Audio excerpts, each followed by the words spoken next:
Uttar Pradesh report sensing के पूर्व अध्यक्ष आदरणीय श्री सुधाकर त्रिपाठी जी, सुभाष डिग्री कॉलेज की सम्मानित महाविद्यालय की सम्मानित प्रधानाचार्य श्रीमती अनुराधा तिवारी जी और हम सब के बहुत पुराने परिचित आदरणीय और प्रिय आदरणीय श्री गायत्री मानवता जी, हमारे सुलभ के आदरणीय धीरज जी,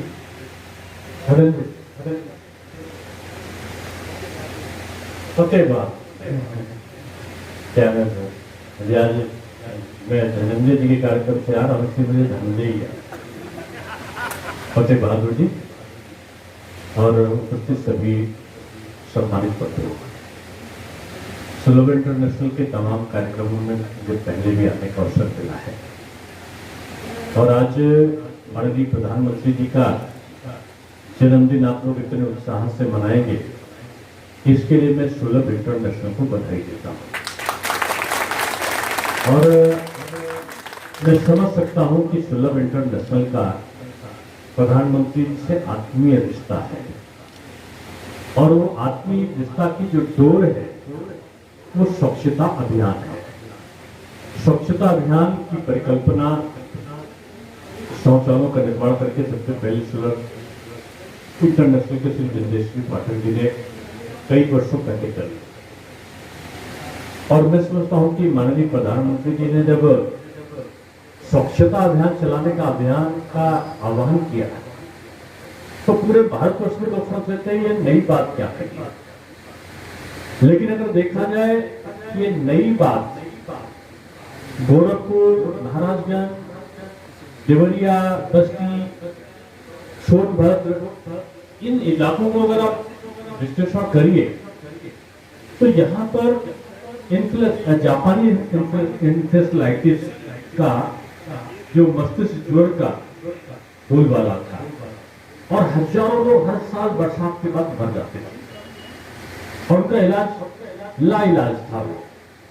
लेकिन स्वच्छता अभियान का प्रभाव ऐसा पड़ा कि योगी जी ने बृहत अभियान चलाया और दवा से जो चीजें ठीक नहीं हो रही थी वो स्वच्छता से ठीक थी और पूरे प्रदेश में स्वच्छता के कारण जो बहुत बड़ा दुष्प्रभाव स्वास्थ्य में पड़ता था उसमें कमी आई।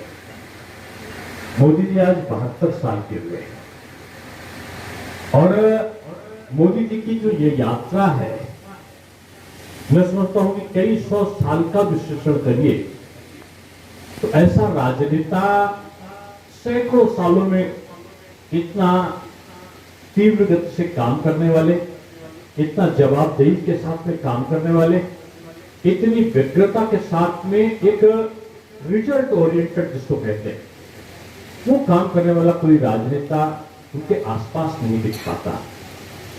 प्रधानमंत्री जी से मैं बहुत पहले से परिचित हूं और ये मेरा सौभाग्य था कि उनके सानिध्य में काम करने का अवसर मुझे मिला। मैंने उन्हें एक संगठनकर्ता के रूप में देखा और एक ऐसा संगठनकर्ता जो एक झोला लेकर चल जाते थे प्रवास पर और आज तो कंप्यूटर है, मोबाइल है, लेकिन उनकी डायरी और उनकी याददाश्त एक संगठनात्मक कौशल का बहुत बड़ा ज्वलंत उदाहरण पूरे देश में था। माननीय मुरलीधर जी की यात्रा, उससे पहले माननीय लालकृष्ण अडवाणी जी की यात्रा जब निकली तो उसके संवाहक के रूप में वो एक संयोजक के रूप में उन्होंने काम किया और एक मुख्यमंत्री के रूप में पूरे गुजरात की दशा और दिशा बदल दी।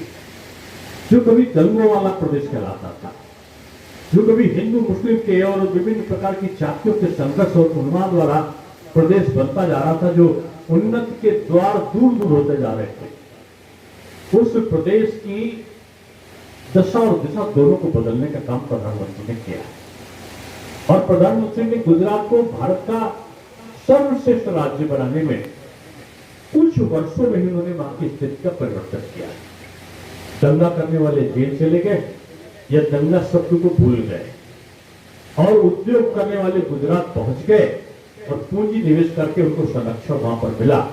नई टेक्नोलॉजी, ज्यादा उत्पादन, सिंगल विंडो सिस्टम और उसमें पारदर्शिता और भ्रष्टाचार रहित व्यवस्था, इसने गुजरात को एक नया प्रवेश करा दिया। और मैं समझता हूं कि मोदी जी का यह आह्वान पूरे देश में चला, जनधन खाते बने, वहां पर मुआवजा सीधे, सरकारी सहायता सीधे 100% 100 रुपए जो वांछित लोग थे, जो जिनको देना चाहिए था, उनके खातों में पहुंचा। Stand up India, scale India, make in India, digital India, तमाम ऐसे कार्यक्रमों को चलाया जिनसे भारतवर्ष से आस पड़ोस के देश मुकाबला क्या करेंगे, जो विकसित राष्ट्र थे वो भी मुकाबला करने में अपने आप को अक्षम पाने लगे।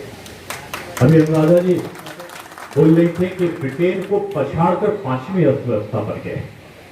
कोरोना में पूरे देश तो छोड़ दीजिए, पूरे विश्व के देश रो रहे थे और भारत कोरोना से लड़ रहा था।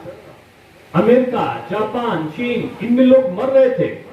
ऐसा नहीं कि कोरोना से तमाम लोग हिंदुस्तान में भी उनकी दुखद मृत्यु हुई, लेकिन मोदी जी ने कहा कि मैं वैक्सीन बाहर से नहीं, मैं वैक्सीन तो यही बनाऊंगा।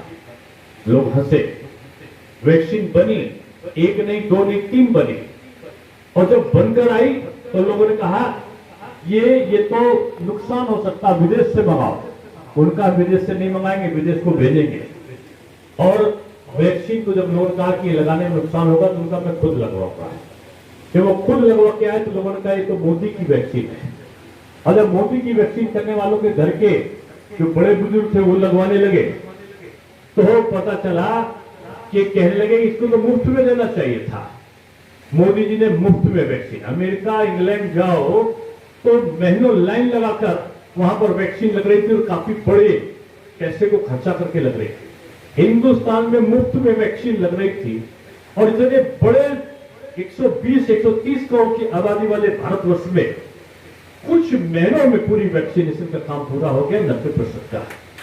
ये अद्भुत चमत्कार था और दूसरे देशों की अपेक्षा हिंदुस्तान में मृत्यु दर कम रही।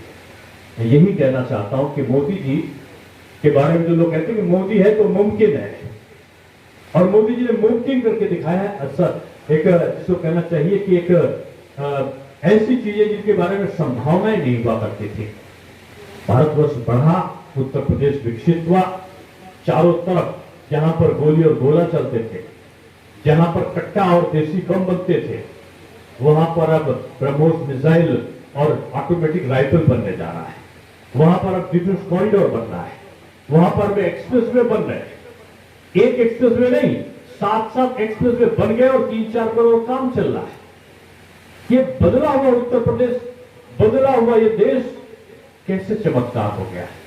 20 वर्ष एडमिनिस्ट्रेटिव कैपेसिटी में काम करते हुए, एक प्रशासनिक अनुभव के साथ मुख्यमंत्री और 8 साल प्रधानमंत्री के रूप में काम करते हुए मोदी जी के बारे में आपने अगर कहीं एक दिन अखबार में पढ़ा हो कि आज मोदी जी ने अवकाश ले लिया, आप कोई भी गूगल से सर्च करके दिखा दो कि मोदी जी ने एक दिन का अवकाश लिया हो, तो गूगल कहेगा कि मोदी जी ने अवकाश कभी नहीं लिया। और दूसरा कि मोदी जी को बुखार हो गया, जुकाम हो गया, इसके कारण कार्यक्रम में नहीं गए, इसके कारण यात्रा रद्द हो गई, ऐसा अगर कहीं आपने सुना हो तो आज तक उनके मुख्यमंत्री काल और प्रधानमंत्री काल में कभी नहीं सुना होगा। क्यों? दृढ़ इच्छा शक्ति, एक अलौकिक शक्ति के, मैं तो ये कहूंगा कि उनको दैविक शक्ति प्राप्त है, और वो दैविक शक्ति जनता के प्रति समर्पण की भावना के लिए सर्वस्व न्यौछावर करने की भावना से जो कार्य करते हैं, मैं समझता हूं कि ईश्वर भी उनको आशीर्वाद देता है। और आज जो ये स्वच्छता अभियान चलाया, पूरा देश उनके साथ हो गया।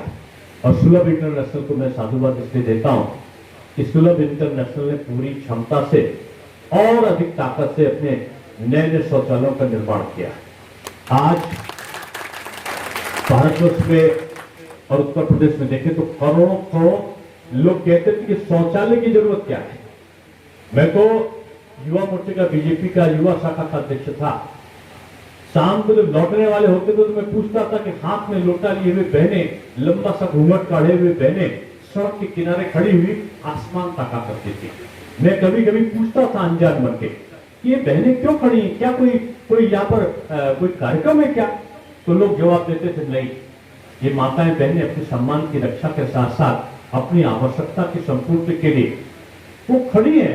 कौन सी आवश्यकता? तो लोग बोलते थे कि वो सूरज देवता का अस्त होने का समय देख रहे हैं कि अंधेरा हो जाए, जिससे वो लघु शंका करके अपनी आवश्यकता की पूर्ति कर सके। एक माँ को सूरज, एक बहन को, एक बेटी को सूरज अस्त होने का इंतजार इस आजाद हुए भारत के 70 साल बाद भी करना पड़ता था। ये छोटी सी चीज को मोदी जी ने समझा। घर घर शौचालय और अभियान चला के लाखों लाख नहीं करोड़ों करोड़ शौचालय बन गए। और इनमें भी मैं इसीलिए कहूंगा कि साधुवाद के पास सुलभ के लोग भी हैं कि उन्होंने भी बहुत बड़ा योगदान इसमें दिया। और साथ साथ प्रधानमंत्री के मुफ्त आवास, लोगों को गैस का सिलेंडर की माता बहने अब लकड़ी के चूल्हे में अपने अस्थमा या अपना टीबी ऐसी बीमारी से धुआं के कारण ना हो पाए, वो सुविधाएं दी। और उसके बाद उन्होंने तमाम प्रकार के ऐसे उपकरण के, गैस का चूल्हा भी है, प्रधानमंत्री आवास भी है, शौचालय भी है और अनाज भी मुफ्त में मिल रहा है और डेवलपमेंट भी तेजी से हो रहा है। ब्रिटेन की अर्थव्यवस्था से बड़ा अर्थव्यवस्था, यानी $3 ट्रिलियन की व्यवस्था को करने का अभियान चलाया है। उत्तर प्रदेश ने अकेले कहा कि हम $1 ट्रिलियन की इकोनॉमी लेकर आएंगे और 3 लाख करोड़ रुपए का इन्वेस्टमेंट केवल उत्तर प्रदेश में हो गया है। यही बदलता हुआ उत्तर प्रदेश है और इसके नायक के रूप में योगी जी उभरे, महानायक के रूप में मोदी जी का आशीर्वाद प्राप्त हुआ। मैं यही कहूंगा, ये स्वर्णिम युग चल रहा है। ये मोदी, ये योगी, ये देश और प्रदेश के एक ऐसे राष्ट्रदूत बनकर आए हैं। ये राष्ट्रदूत निश्चित रूप में मानव कल्याण की भावना से नहीं, इसे देश और राष्ट्र की मजबूती और भारत मां की गौरव को बढ़ाने के लिए अपना पूरा सर्वोच्च निछावर करने के लिए तत्पर है। मैं बहुत साधुवाद दूंगा कि आज सुलभ ने बूंदी के लड्डू को केक के रूप में काटा है। वो वाला केक नहीं है जो अंडे वाला, अंग्रेजों वाला, ये केक नहीं, ये मोतीचूर का लड्डू था। और लड्डू भी जानते हो कैसा था? मोदी जी होते हैं सबको मिलाकर चलने वाले। और वो जो केक होता है अंडे वाला, क्या करते हैं लोग, जन्मदिन मनाते हैं ना, तो हमारे वहां क्या करते हैं, यही इसी तरीके मनाया जाता है कि जन्मदिन में क्या होता है, अलग अलग जो बूंदी होती है, नुक्ती होती है, उसको आपस में मिला लेते हैं। अलग अलग की बूंदी को एक में मिलाकर लड्डू, मोतीचूर का लड्डू बना लेते हैं। और उनमें देखो अंग्रेजों में क्या होता है कि प्रकाश हुआ तो प्रकाश होने से पहले मोमबत्ती को फूंक फूंक के बुझाने के बाद बोल देते हैं हैप्पी बर्थडे टू यू। और लेकिन हमारे वहां क्या होता है, हम लोग दीप का प्रज्वलन करने के बाद आरती करते हैं। आरती करने के बाद, पूजा पाठ करने के बाद जब जन्मदिन मनाते हैं तो ये बूंदी के जो अलग अलग बूंदी होती है उसको लड्डू के रूप में हम बनाते हैं, आपस में मिला लेते हैं। भारत की संस्कृति मिलाने वाली है और अंग्रेजों की संस्कृति काट काट कर, बांट बांट कर अलग करने वाली है। इसलिए आज मोदी जी के जन्मदिवस पर सुलभ ने ये मोतीचूर के लड्डू को बना बनाकर आपस में जोड़ने का काम किया है। और मैं समझूंगा ये मोतीचूर के लड्डू के तरीके से ही मोदी जी इस भारत के अलग अलग जाति को, अगड़ा, पिछड़ा, अनुसूचित, दलित, ये उच्च, ये अदर कास्ट, इन सबको मिलाकर, हिंदू, मुसलमान, सिख, ईसाई, सबको इस बूंदी के लड्डू की तरीके से मिलाकर इस 130 करोड़ की आबादी वाले भारत देश को एक महान राष्ट्र बनाने का सपना देख रहे हैं। इसलिए मैं कहूंगा कि मोदी जी जियो हजारों साल, और साल आप जितना भी जिए, स्वस्थ जिए, व्यस्त जिए और दूसरों को मस्त करते हुए जिए। आप लगातार नेतृत्व करते रहे। मोदी जी बार बार आए, क्योंकि जब भी हम विपत्ति में होते हैं तो हमको याद आता है कि अभी तो मोदी हैं, और फिर मन कहता है कि मोदी है तो मुमकिन है, तो मुमकिन है, मोदी है। और इसी मुमकिन के साथ मैं सबको साधुवाद और बधाई देता हूं और शुभकामनाएं देता हूं कि इतने लोग यहाँ पर आए। मैं काफी लोगों को देख रहा हूं। मैं फतेह बहादुर जी को साधुवाद दूंगा कि आपने सबको संजोया। अवनीश जी और सत्येंद्र सिंह जी, ये लोग भी आपके ऑर्गेनाइजर में से रहे हैं, आए हैं। मैं मेहता जी को, श्री सुधाकर त्रिपाठी जी को और डॉक्टर अनुराधा जी को, ये बड़े मनोयोग से काम को करते हैं। भास्कर जी उनके सहयोगी हैं और सब मिलकर एक आध्यात्मिक और एक एकेडमिक एक्टिविटीज में संलग्न हैं। फिर से मेरी पूरी साधुवाद और आपको यही कहूँगा कि मोदी जी हजारों साल, सैकड़ों साल मोदी जी ऐसा नेतृत्व इस भारतवर्ष को प्राप्त होता रहे। भारत माता की